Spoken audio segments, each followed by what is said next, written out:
Let's move ahead with our next story, shall we? And to weigh in on this, we have a great friend of the show, Dan Greenstein, who's been on many times, an attorney with Burnick Lifson. Hello, Dan. Hello, Gene. How are you? Good. Thanks for taking some time to be on the show today. My pleasure. I wanted to talk to you. This is something that came out of the Metropolitan News about a week ago or so, and it deals with what I thought was sort of an interesting case. Here we have a person who lives in a homeowner association, and he has an issue, and it looks like the issue had been going on for about 6 years with his association.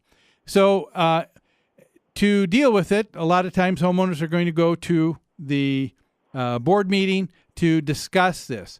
Well, instead of himself going, he sent his attorney, and the homeowner association said, we don't have to listen to him. We don't have to listen to him as your agent.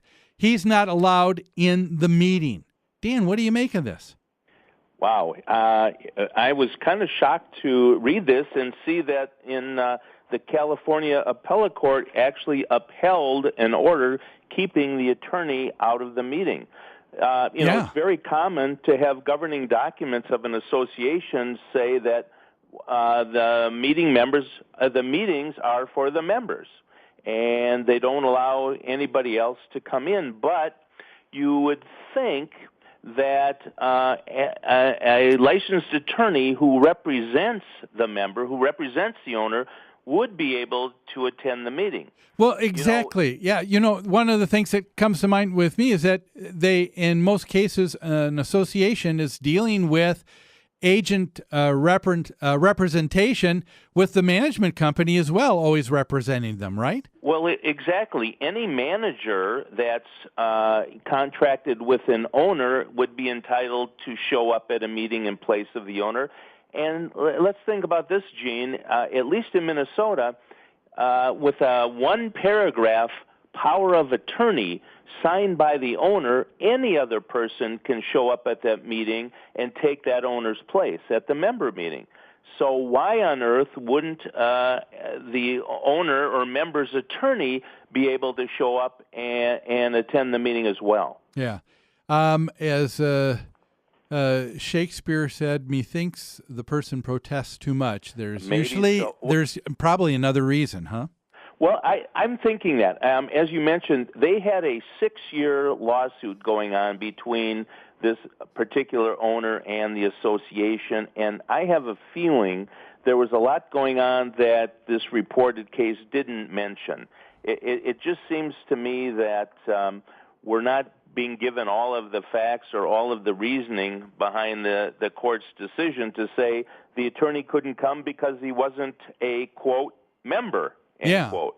Well, and here's the thing. It seemed like the attorney representing this gentleman who owned the property, it seemed like he was respectful. His name was Lepiscopo, and he ended up calling the association's attorney to notify him, hey, I'm coming, and he said, but I'm just coming representing the owner, and he was trying to tell him, hey, I'm not here to be adversarial.